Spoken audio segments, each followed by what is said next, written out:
रूस ने ओडेसा पर फिर किया हमला। ड्रोन से रिहायशी क्षेत्र पर हमला, जहां एक इमारत से टकराया शाही ड्रोन और रूसी हमले से इमारत में लगी आग।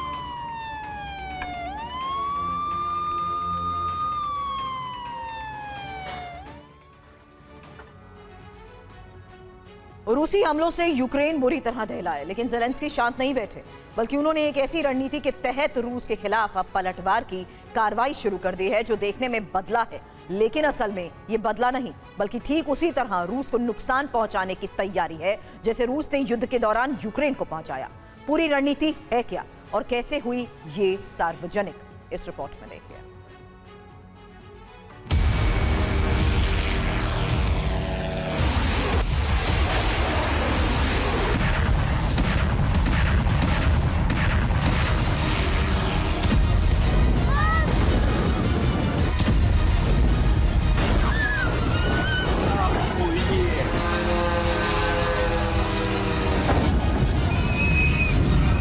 Пацаны.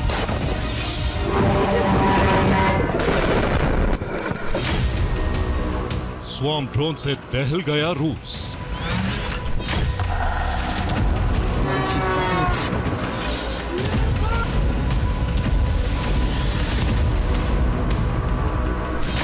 ड्रोन रोकने में नाकाम रूसी डिफेंस।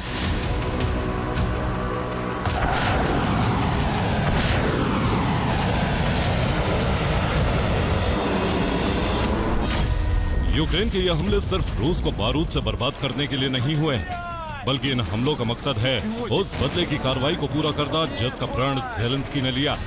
न रणनीतिक बदलाव, न ही रूस को झुकाने के लिए चला दांव, मकसद है रूस को घाव देना।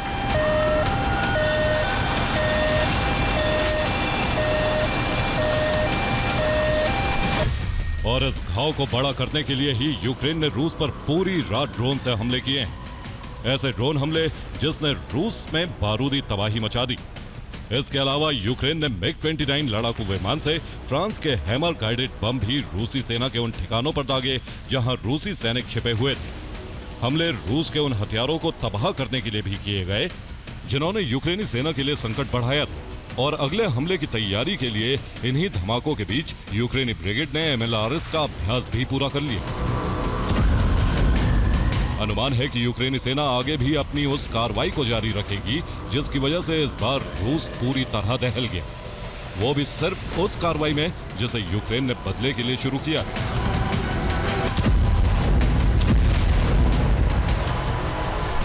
दरअसल रूस ने ओडेसा से लेकर कीव तक भीषण हमले किए। इन हमलों के बाद ज़ेलेंस्की से जुड़ी कोई भी जानकारी नहीं मिली। माना जा रहा है कि ज़ेलेंस्की किसी बंकर में हो सकते हैं और उसी बंकर से उन्होंने रूस पर पलटवार के आदेश जारी किए, जिसके बाद रूस के शहर जलने लगे। वो शहर जो रूस की अर्थव्यवस्था के लिए सबसे बड़ी भूमिका निभाते हैं।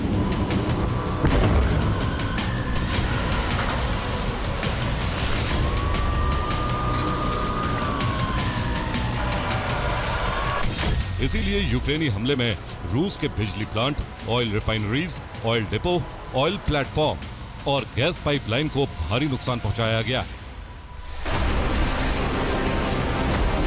और ये हमले सिर्फ रूस के अंदर तक नहीं किए गए, बल्कि पूर्वी यूक्रेन के उन क्षेत्रों पर भी किए गए हैं जो इस समय रूस के कब्जे में हैं। जहां रूसी सैन्य प्रशासन लागू है या रूस ने अपना प्रशासनिक तंत्र स्थापित कर दिया।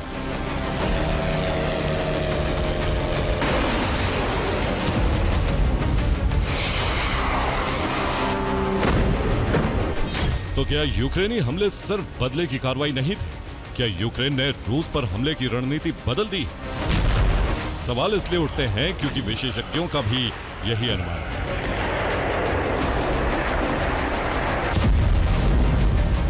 एक रिपोर्ट के मुताबिक दिसंबर में यूक्रेन ने रूस के ऊर्जा ढांचे पर लगातार हमले किए। ये हमले इतनी बड़ी संख्या में हुए हैं कि इनका अपने आप में एक रिकॉर्ड बन गया। इनमें रूस के ऑयल रिफाइनरी, तेल टैंकर और पाइपलाइन सिस्टम को भारी नुकसान पहुंचा। यही नहीं, इन हमलों में रूस की बड़ी साइट सबसे ज्यादा आग की चपेट में आई और हर बार अलग अलग टारगेट ध्वस्त हुए। दावे के तहत दिसंबर महीने में रूसी ऊर्जा केंद्रों पर 24 से ज्यादा बड़े हमले किए जा चुके हैं। जिसका सीधा मतलब है कि यूक्रेन बदला लेने के लिए रूसी सेना को नहीं बल्कि रूस के आर्थिक ढांचे पर प्रहार कर रहा है। वो ठिकाने ध्वस्त कर रहा है जिससे भारी राजस्व रूस को हासिल होता है। इसे कीव पर हमले के बाद किए गए पलटवार ने सार्वजनिक भी कर दिया।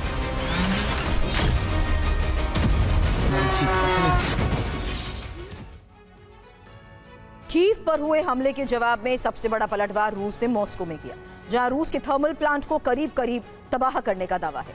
वहीं रोस्टोव में यूक्रेन के ड्रोन हमलों की वजह से ऑयल रिफाइनरी को बड़ा नुकसान पहुंचा। हालांकि यूक्रेन का दावा है कि इस हमले में रिफाइनरी ध्वस्त हो चुकी है। ऐसे ही क्रास्नोदर क्राई में भी यूक्रेनी ड्रोन यूनिट ने हमले कर ऑयल रिफाइनरी को नुकसान पहुंचाया।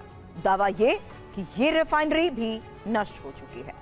इसके अलावा कैस्पियन सागर के ऑयल प्लेटफॉर्म पर यूक्रेन के भीषण हमले में भी रूस को बड़ा नुकसान पहुंचा, जहां ऑयल भंडार नष्ट करने का दावा किया गया।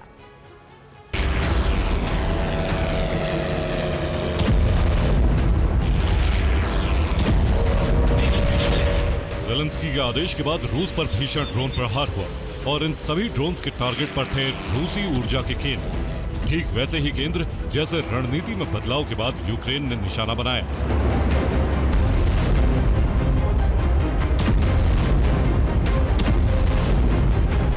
जैसे 24 दिसंबर को रूस के मिसाइल फ्यूल प्लांट पर हमला हुआ था, उसी रात रूस के समुद्री ड्रोन बेस को भी तबाह किया गया है। इसके अलावा रूस के गोला बारूद डिपो को भी ध्वस्त कर दिया गया था।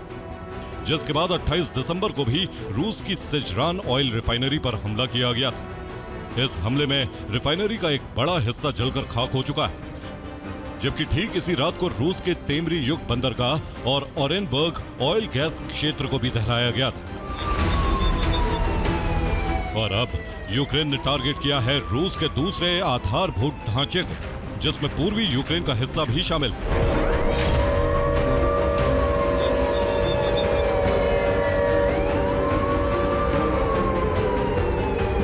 इसमें कैस्पियन सागर के ऑयल प्लेटफॉर्म पर अब तक का सबसे बड़ा हमला किया गया है।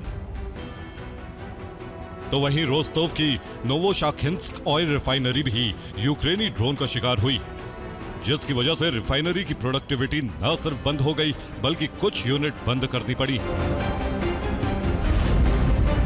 दावा है कि यूक्रेन ने 14 से ज्यादा ऑयल रिफाइनरीज को टारगेट किया है, जो बताता है कि मकसद रूस को आर्थिक नुकसान पहुंचाना है। लेकिन इसे बदले की कार्रवाई बताने के लिए मॉस्को भी टारगेट पर लिया गया, जहां न्यू ईयर से पहले अंधकार छा गया। अब यूक्रेन की बदले की कार्रवाई में मॉस्को पर जो हमला हुआ, उसमें न सिर्फ थर्मल प्लांट बल्कि पावर जनरेशन प्लांट को भी नुकसान होने का दावा है। और इस हमले की वजह से बिजली उत्पादन की क्षमता पर बड़ा असर पड़ा।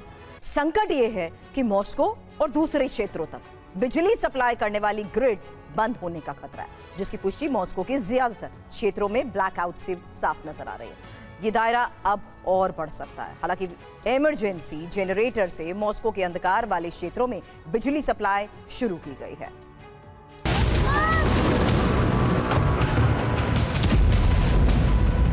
मॉस्को में ब्लैकआउट करने का मकसद सिर्फ इतना है कि यूक्रेन उन हमलों का घातक पलटवार दिखाने की कोशिश कर रहा है जो रूस ने यूक्रेन की राजधानी पर किए, लेकिन इससे असली मकसद छिप नहीं पाया।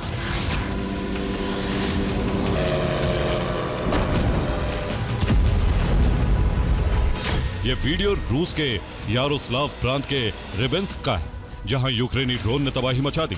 आग की लपटों से घिरा यह रूस का ईंधन डिपो है, जिस पर ड्रोन हमले ना तो रूसी सिस्टम रोक पाए, ना ही अंदर रखा ईंधन रूस बचा पाए। हालांकि रूस की एयर डिफेंस यूनिट के एक अधिकारी का दावा है कि यूक्रेन की तरफ से दागे गए ड्रोन्स में से 21 ड्रोन को बेअसर कर दिया गया था। लेकिन इस दावे पर भारी हैं रूस में उठ रही तबाही की लपटें, जो बताती हैं कि दावा पूरी तरह सच नहीं।